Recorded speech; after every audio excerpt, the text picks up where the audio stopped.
Bermula kibrun, yakni takabur itu, iaitu selendangku.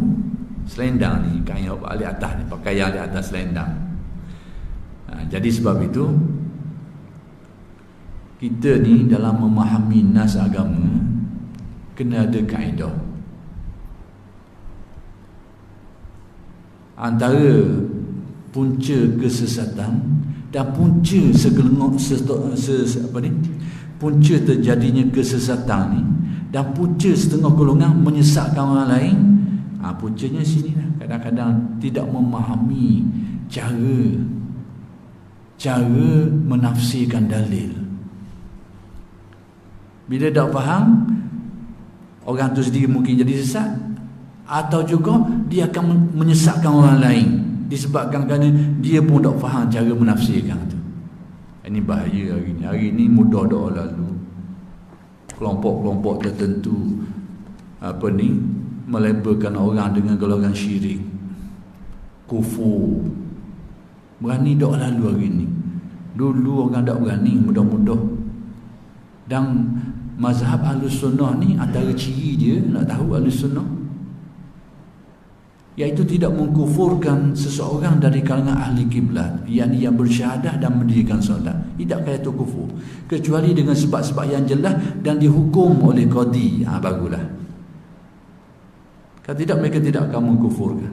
Itu sikap Ahlus Sunnah, mazhab Ahlus Sunnah.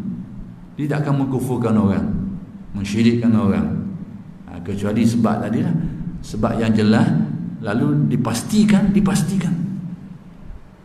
diusul, ditanya, disiasat, pasti, suruh taubat tambah lagi, baru qadi jatuh hukum. Itu baru jatuh. Kalau tidak, tak. Itu sikap ahli sunnah.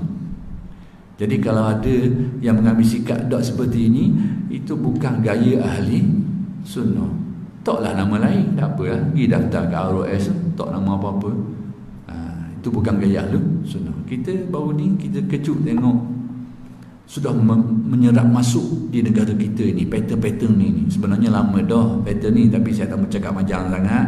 Tapi pattern seperti ini sudah lama berlaku dalam negara ni. Cuma akhir-akhir ni pattern lain sikit, mari lebih kurang kau cepat menjatuhkan hukum korang sebagai kafir, sebagai syirik dan sebagainya, kerana zon, sangkaan. Lebih-lebih lagi itu bersifat tuduhan. Hak dia faham, menurut faham dia, bukan faham orang yang nak tuduh tu. Sepatutnya kita ni nak jatuh hukum korang, kita kena tanya dia, betul tak mu kata gini, maksudmu gini? Patutnya ni dah kita buat pandai-pandai, gini mau jatuh korang, mu gini hukum dia. Ini kerja orang tak sihat akal. Kerja orang tak sihat akal. Kita nak hukum orang tu, kita kena tanya dia, tu tak mu kata gini, benda maksud kena orang tu tanya, jelas dah baru.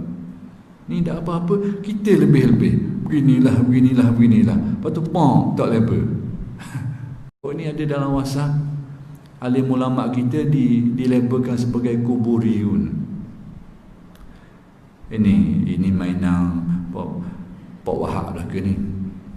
Istilah Pak Wahab ni orang terpengaruh nak faham Wahabiyah lah. Kejut kita tengok orang tu dengan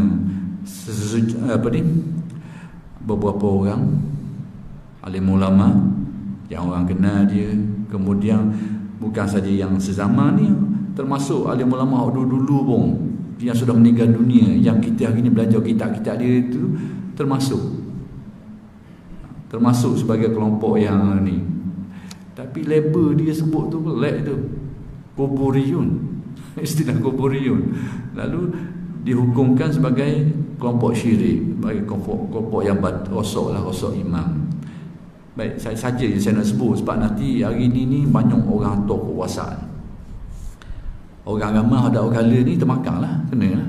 Ni bahaya gini, bahaya mainan. Jadi beberapa kelompok dituduh sebagai kuburiyun ni, terutamanya kelompok-kelompok ahli tasawuf dan sebagainya, yang mereka ni suka ziarah kubur, menziarahi kubur, terutama kubur para nabi, para aulia, para salihin, yang mereka ziarah ni dengan banyak tujuan. Maka salah satunya adalah tabarruk ataupun tawassul, dan itu adalah masalah yang dikhilafkan ulama. Dikhilafkan ulama. Ada orang kata tak boleh, ya maka tak boleh tu. Tapi ada kelompok ulama yang mengharuskannya dengan dalil-dalil yang banyak. Ada apa nak ke masalah yang tidak disepakati oleh ulama, dikhilafkan ulama. Tapi kelompok ni menilai orang-orang ni sebagai kuburiyun, yakni penyembah-penyembah kubur. Kuburiyun ni dinilai sebagai penyembah kubur. Dia ni pergi kubur, ziarah kubur, para wali, para awliya, para salihin dengan dasar-dasar kefahaman-kefahaman yang sahih menurut mereka, dan ada dalil yang membenarkan mereka buat macam tu. Sudah dibahaskan lama dah benda ni, tapi nak kabarnya ada kelompok ada setuju dengan kelompok ni, dan amalan mereka ni label sebagai kuburiyun, dengan makna penyembah kubur. Sebab apa kita tak kata orang di Mekah tawaf Kaabah tu sebagai hajariyun, penyembah-penyembah batu? Kan senang. Duk musim keliling, semayang menghadap situ. Bapa tak tahu hajariyun, ni penyembah-penyembah batu. Cuba je dari segi fenomenanya lah. Tapi nak beritahu akal sakit, akal sakit hari ni. Akal sudah rosak, gaya berfikir sudah rosak. Jadi labeling bahan-rambang. Jadi tidak ada asas yang kukuh, tidak ada kefahaman yang jitu. Jadi hari ni banyak berlaku hari ni. Hari ni kita kena jaga-jaga hari ni.